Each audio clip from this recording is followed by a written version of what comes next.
Bonsoir à toutes et à tous, bienvenue sur Monaco Info. Nous sommes le mercredi 21 septembre. Voici les titres de ce journal. Dans quelques instants, Guillaume Rose, le directeur du Monaco Economic Board, nous fera le plaisir de répondre à nos questions depuis le Canada. Vous verrez, une délégation monégasque s'y est rendue pour une mission économique intense. Aujourd'hui est la journée mondiale d'Alzheimer, l'occasion pour nous de faire le point sur cette maladie et sur les espoirs de traitement potentiels avec le docteur Sandrine Louchard de La Chapelle. Du sport également dans ce journal avec les coulisses du Media Day de l'Euroleague pour la Rocket Team, mais aussi le Kids Tour de l'AS Monaco FC qui était aujourd'hui à Cap d'Aille. Et pour finir, nous vous emmènerons déguster un bon plat de pâtes avec la success story des restaurants Al Dente. Mais nous débutons cette édition avec le calendrier 2023 du championnat du monde de Formule 1 qui a été approuvé hier. Grâce à un vote électronique par les membres du World Motorsport Council, 24 courses auront lieu et le Grand Prix de Monaco se tiendra bien le 28 mai 2023, alors que des doutes planaient ces derniers mois quant à la participation de la principauté. Le prince Albert II s'est exprimé en exclusivité sur cette belle nouvelle en marge de l'Assemblée générale à l'ONU. Nous l'écoutons au micro d'Alexandra Pagny. Évidemment, c'est une grande satisfaction, c'est un grand soulagement. Il aurait été vraiment impossible pour moi d'imaginer une saison de F1 sans le Grand Prix de Monaco. Non seulement pour des raisons historiques, mais pour des raisons aussi d'importance du Grand Prix dans le monde automobile, dans le monde du sport automobile, mais dans le monde de la F1 en particulier.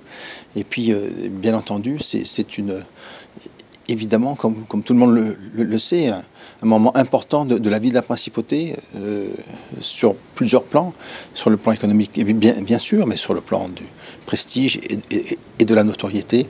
Et puis, c'est une tradition qui existe depuis presque 100 ans. Et donc, c'était pour nous extrêmement important qu'il y ait cette finalisation. Et nous en sommes très, très heureux. Et je remercie le Automobile Club et Formula One et la FIA d'avoir, bien sûr, œuvré ensemble pour que ce résultat soit les plus positifs et puis qu'on puisse avancer ensemble pour le développement du sport automobile et de la F1.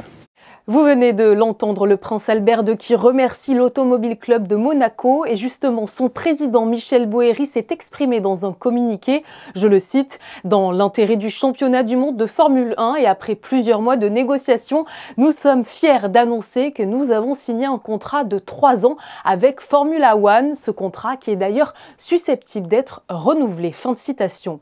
Nous partons retrouver notre premier invité, Guillaume Rose, le directeur du Monaco Economic Board. Il est présent avec nous ce soir pour nous parler de cette mission économique organisée au Canada. Elle a lieu du 18 au 24 septembre à Montréal et à Toronto. Et une délégation importante d'entrepreneurs monégasques qui participent. Bonsoir à vous, Guillaume. Bonsoir, Julia. Alors, vous étiez à Montréal, ensuite vous vous dirigez vers Toronto. Alors déjà, pour commencer, pourquoi avoir choisi ces destinations pour cette mission économique?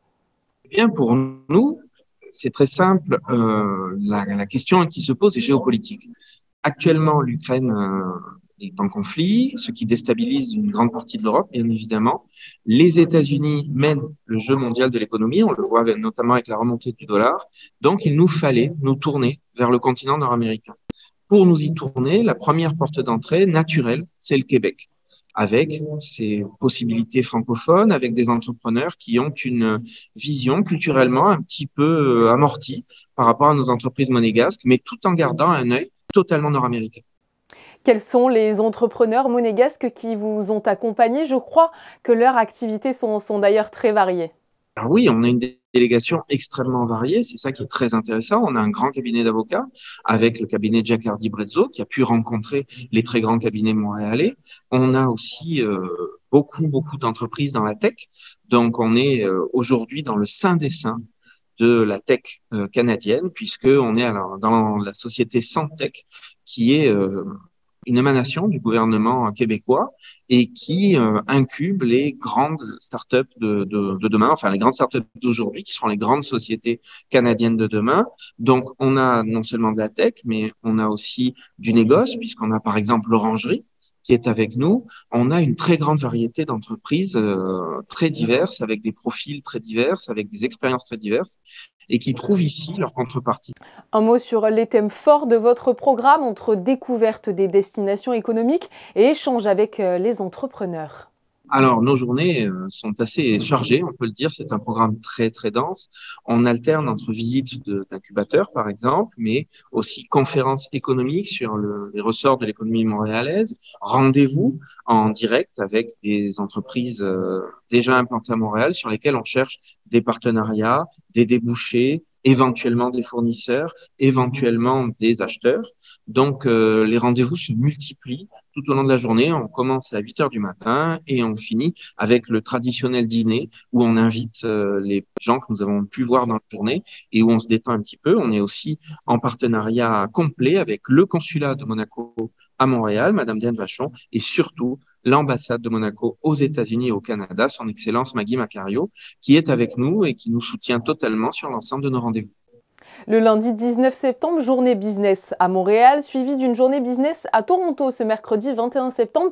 Qu'est-ce que l'on peut déjà retenir de ces premiers jours d'échanges économiques intenses ?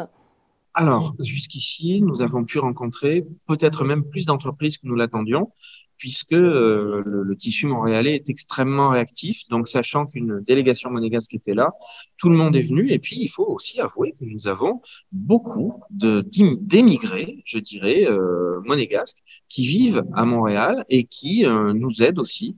Je pense notamment à des anciens élèves de l'Université de Monaco, mais aussi des monégasques qui sont implantés au Canada et qui nous aident comme ça à trouver de nouveaux débouchés et qui nous ont trouvé même des entreprises. Donc, on est tout le temps en train de rencontrer de nouvelles personnes et de dégager les synergies. Justement, peut-on d'ores et déjà dresser un premier bilan en termes de signature alors que vous êtes parti en direction du Canada le dimanche 18 septembre ou c'est encore trop tôt ? Alors, bien sûr, on ne peut pas signer des contrats tout de suite comme ça, c'est rarissime.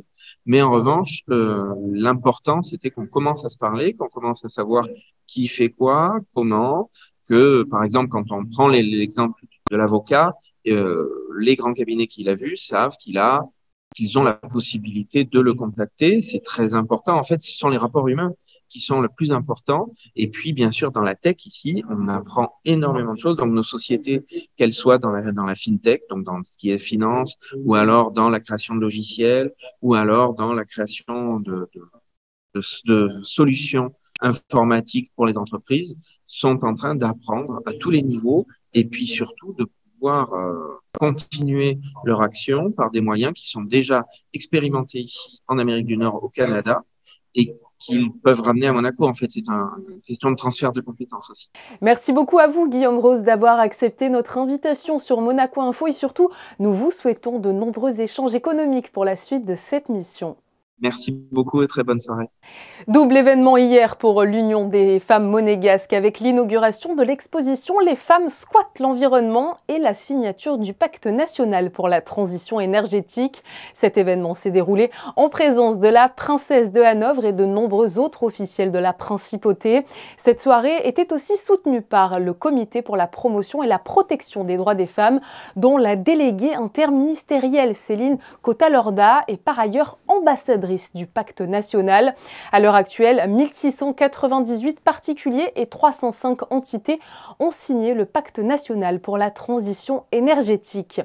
On reste dans le domaine de l'écologie puisque dans le cadre des semaines européennes du développement durable, des professionnels du CHPG ont la possibilité d'aller rencontrer d'autres institutions monégasques et de même recevoir leurs homologues, à l'image de ce qu'il s'est passé hier avec ce partenariat avec la Croix-Rouge monégasque pour laquelle la délégation est venue visiter le CHPG. À l'inverse, c'est ensuite le personnel de l'hôpital qui a pu visiter les infrastructures de la Croix-Rouge monégasque. L'occasion, évidemment, de mieux connaître les champs d'action de chacun. Nous restons d'ailleurs dans l'enceinte du CHPG pour retrouver notre deuxième invité. En effet, ce 21 septembre est la journée mondiale de l'Alzheimer, une maladie dégénérative qui touche des centaines de milliers de personnes de partout dans le monde. En France, chaque année, 225 000 nouveaux cas d'Alzheimer sont détectés. Pour nous en parler ce soir, le docteur Sandrine Louchard de La Chapelle. Bonsoir à vous. Bonsoir. On est ravis de vous avoir dans ce journal ce soir. Vous vous occupez du service gérontologie et du centre de la mémoire à Monaco. Alors d'abord, une première question très générale sur cette maladie. Quelle est-elle précisément et qui touche-t-elle en particulier ? Alors, la maladie d'Alzheimer, c'est une maladie neurodégénérative d'origine multifactorielle dont on connaît de mieux en mieux la physiopathologie, mais dont certains traits restent encore inconnus et qui touche particulièrement les sujets effectivement âgés, même s'il y a des sujets jeunes qui peuvent être touchés, mais c'est dans le cas particulier de mutations génétiques. Sinon, c'est vrai que c'est une maladie qui est relativement rare avant 65 ans, mais qui après touche environ plus de 20% des plus de 80 ans. Donc un facteur de risque est en effet l'avancée en âge. Quels sont les signes avant-coureurs peut-être qui peuvent permettre de détecter la présence de cette maladie ? Il ne faut pas confondre un trouble de la mémoire banal, quand on oublie ou on a posé ses lunettes, ça peut arriver. Ou quand on oublie par exemple la date anniversaire d'un de ses proches, là c'est un petit peu plus compliqué. Ça peut être un trouble du langage, ça peut être un trouble du comportement. En fait, tout trouble, tout élément qui est en décalage par rapport à la personnalité du patient d'avant. C'est-à-dire, est-ce qu'il n'y a pas des choses qui ont changé? Et ça peut être des fois très subtil. Et c'est pour ça qu'il faut arriver à distinguer. Mais on a des outils pour essayer de distinguer une plainte banale d'une plainte qui est plutôt évocatrice d'une pathologie neurodégénérative. Cette maladie, lorsqu'elle évolue, entraîne souvent une perte d'autonomie. Est-ce que c'est peut-être la chose la plus difficile à gérer pour les patients ? Alors, justement, c'est là qu'il faut faire un point, c'est-à-dire que la perte d'autonomie, c'est la maladie au stade de démence. Parce qu'en fait, la démence, c'est un stade, ce n'est pas une maladie. Donc, la maladie d'Alzheimer évoluera vers le stade de démence, qui est le stade de la perte d'autonomie, c'est-à-dire le stade où les troubles cognitifs sont tels qu'en fait, ils se répercutent sur les activités de vie quotidienne. Et c'est vrai que du coup, ça rend le patient dépendant. Il n'est plus capable d'assumer seul les activités de la vie quotidienne. Dans ce cas-là, la prise en charge est souvent nécessaire. À Monaco, justement, comment ça se passe, que ce soit au stade de la démence ou à un stade moins avancé de la maladie ? On a la chance d'avoir une filière extrêmement bien structurée, on va dire, avec comme point d'entrée le centre mémoire, qui est un centre mémoire qui a été labellisé et qui permet d'avoir des consultations, et on a à notre disposition tout un plateau technique et le patient est mis dans un parcours, on va dire, personnalisé, où il va avoir proposition de prise en charge par des neuropsychologues, par des psychologues, cliniciens, par les orthophonistes. Il y a des ateliers qui sont mis en place et on n'oublie pas, parce que c'est très important, les aidants. Parce qu'en fait, il y a le patient, mais il y a également l'entourage autour et c'est très important. En Principauté, il y a une association monégasque pour la recherche sur la maladie d'Alzheimer qui a d'ailleurs organisé une soirée spéciale au Théâtre Princesse Grace. C'était hier soir. Parlez-nous de cet événement qui a eu lieu donc hier soir.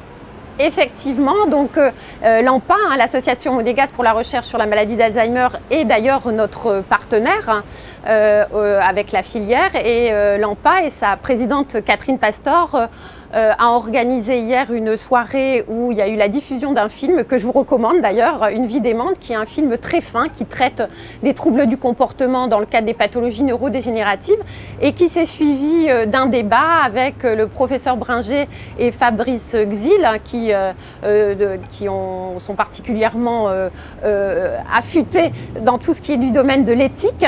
Et moi-même, j'ai eu le plaisir de participer à ce débat et ça a permis de discuter et d'avoir des échanges riches sur la pathologie, les troubles du comportement que ça entraîne, l'implication et le retentissement sur les aidants. Un dernier mot concernant les recherches scientifiques quant à un potentiel traitement. Où en sont-elles, Sandrine ? Il y a quand même actuellement depuis une vingtaine d'années des études sur des anticorps particuliers qui agissent sur les protéines qui sont touchés dans la maladie d'Alzheimer. Et il y a d'autres voies. Il y a actuellement une centaine de molécules qui sont en cours d'études sur la pathologie Alzheimer. Donc ça, on a quand même, et on attend les résultats de 3 études dans peu de temps qui pourraient être porteuses justement d'un espoir, puisque ces traitements-là seraient des traitements pour prévenir l'arrivée de la maladie, puisque la maladie, les premiers signes se développent en étant totalement silencieux une vingtaine d'années avant que la maladie n'arrive. Donc ces traitements seraient un espoir de prévenir l'arrivée même de la maladie ou de modifier son cours évolutif.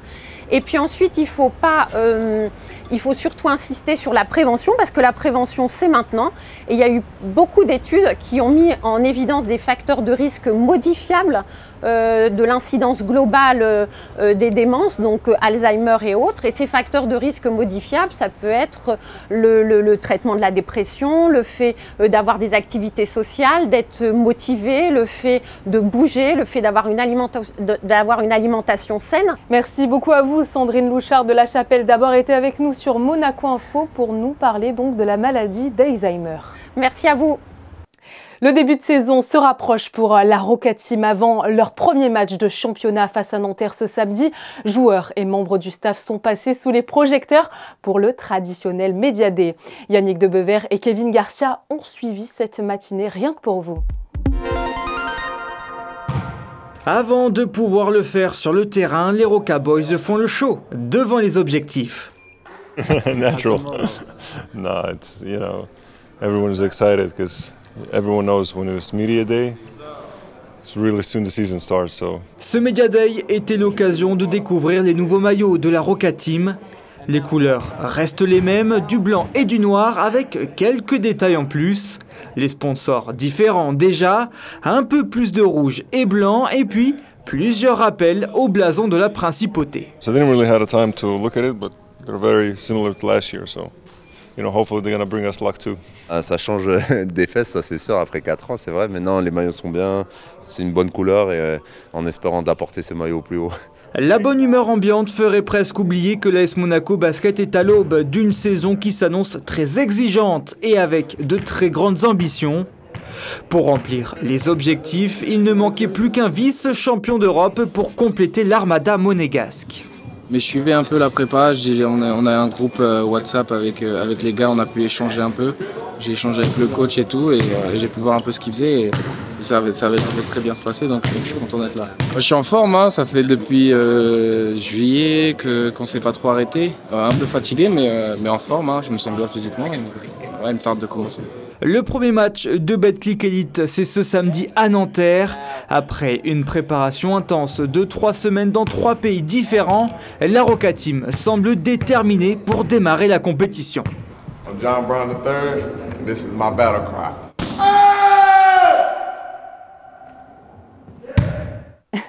Une rage de bon augure, on l'espère, lors de leur premier match de championnat qui aura lieu, je vous le rappelle, ce samedi à Nanterre. Restons dans le sport et intéressons-nous à présent à cette opération menée aujourd'hui par l'AS Monaco dans la commune voisine de Cap-d'Aille. Le club de la Principauté a proposé un moment privilégié autour du ballon rond à ses jeunes supporters, avec en prime la présence du capitaine Wissam Ben Yedder. Le reportage d'Émilie Rousseau et Horatio Gaggino. Du rouge et du blanc sur les joues, maillot à la diagonale sur les épaules, pas de doute, nous sommes bien un événement organisé par l'AS Monaco. À l'occasion de la 3e étape du Kids Tour, les enfants avaient sorti le parfait kit du petit supporter. Jeux de cibles gonflables, quiz sur l'AS Monaco, concours de jongle, tout était réuni pour passer un bon moment. Et cerise sur le gâteau, la présence du capitaine de l'AS Monaco. Photos, séance de dédicace, Wissam Ben Yedder a pris le temps de partager un instant avec les enfants dans cette semaine marquée par la trêve internationale. C'est toujours plaisant d'avoir des sorties, des choses qui puissent les ramener à vivre de bons moments, le football, parce que le football est un bon moment aussi. L'ASM aussi est un très grand club et voilà, on est toujours fiers de voir ces jeunes venir voir notre club, venir nous supporter, venir assister au match. L'objectif de cette opération est avant tout de reprendre contact avec les supporters de l'AS Monaco et plus particulièrement les plus jeunes, recréer du lien après une crise sanitaire qui les a éloignés des stades et des joueurs. C'est cool parce que moi je voulais bien le voir en vrai et il m'a signé une carte, alors ça a été très cool. Je suis contente, émerveillée, époustouflée. Et voilà. Je ne savais pas qu'il allait faire une dédicace, je l'ai su aujourd'hui et je suis très content. C'est quoi le maillot que tu as sur le dos derrière, c'est qui? Ben Yedder. Et le sourire sur le visage des enfants en disait long sur le succès de cette opération. Après Monaco, Saint-Martin-de-Vésubie et donc Cap d'Aille, le Kids Tour entend se développer tout au long de l'année sur la région avec encore plus d'animation et de moments privilégiés avec les joueurs. Les enfants seront aussi à l'honneur à l'occasion d'un concert qui aura lieu le vendredi 23 septembre en la cathédrale. Des artistes de renommée internationale joueront en soutien aux enfants d'Arménie secourus par Mission Enfance. Les fonds récoltés lors de cet événement exceptionnel seront affectés à la scolarité des enfants arméniens et à la formation à l'entrepreneuriat des jeunes artisans du nord-ouest de l'Arménie. Et le voici, il s'agit de l'heureux gagnant de la Fiat 500 électrique. Vous l'avez forcément vu du côté de la place du Casino où elle était exposée. Ce lot incroyable a été offert par le groupe Seconde Automobile à l'occasion de la prestigieuse tombola de Fighteds Monaco. Le tirage au sort avait eu lieu le 23 juillet lors de la grande soirée de gala et tous les fonds récoltés vont financer les nombreuses actions de Fighteds Monaco. Direction Fontvieille à présent, le restaurant Al Dente fête ses 15 ans cette année. L'occasion, vous verrez, de dresser un bilan et de dévoiler l'avenir prometteur de l'enseigne. Un reportage signé Vanessa Dessy sur des images de Orazio Gaggino. Pâtes, soupe et salade al dente, plus qu'un restaurant rapide, il s'agit de l'adresse à retenir pour tous les gourmands. Avec ses plats inspirés de la cuisine italienne et ses desserts et sauces maison, le menu est à moins de 10 €. Le concept fête aujourd'hui ses 15 ans. Depuis le début, on vit une histoire incroyable avec nos clients. Certains sont là depuis 15 ans. Il y a des clients qui font partie de la famille al dente puisqu'il y a eu des mariages, il y a eu des naissances, il y a des bébés al dente. Il y a même ma sœur qui travaille avec moi, qui a rencontré son mari à al dente. Donc c'est tout plein de belles histoires comme ça al dente. Donc voilà, vraiment un bilan plus que positif. Al dente s'agrandit avec un réseau de franchises. La première a ouvert ses portes il y a 3 mois à Beau-Soleil, mais l'aventure ne fait que commencer. On est en pourparlers avec déjà d'autres franchises sur Nice, voire de partout en France, j'espère. Donc c'est vraiment une belle aventure qui continue et encore une fois, c'est vraiment mettre en avant l'équipe qui entoure al dente. C'est des fidèles puisqu'ils sont avec moi depuis le début et mes enfants aussi maintenant s'intéressent aussi aux franchises, donc c'est encore plus appréciable pour moi, donc c'est vraiment le top. Sous l'impulsion du gouvernement princier, al dente s'est très vite engagé en faveur de la protection de la planète au travers de diverses actions. Une enseigne éco-responsable qui intègre des convictions personnelles, mais aussi une réponse à une demande croissante de la part de la clientèle monégasque. Vous venez de l'entendre dans ce reportage, je vous propose d'aller la retrouver. Il s'agit de Vanessa Dessy pour connaître les tendances pour la météo du jeudi 22 septembre avec un soleil, il faut le dire, plutôt timide. Bonsoir Vanessa. Bonsoir à tous. Eh bien oui, Julia, le temps restera malheureusement très couvert. Il soufflera une légère brise de 12 km/h. Les températures seront encore en baisse, mais de saison. Elles oscilleront de 15 à 21 degrés. Le soleil se lèvera à 7h15 et se couchera à 19h30 et nous fêterons les Maurice. Pour vous dire au revoir, je vous laisse découvrir les photos de Manuel Vitali qui a immortalisé les plus beaux moments du Kids Tour de l'AS Monaco FC. Un plaisir de voir ces visages d'enfants émerveillés à la vue de leur star de football préférée. C'est la fin de ce journal. Merci à vous de l'avoir suivi. Demain, vous retrouvez Émilie Rousseau pour un point complet sur l'actualité de la Principauté. Moi, je vous dis à très vite et je vous souhaite surtout de passer une très belle soirée sur Monaco Info.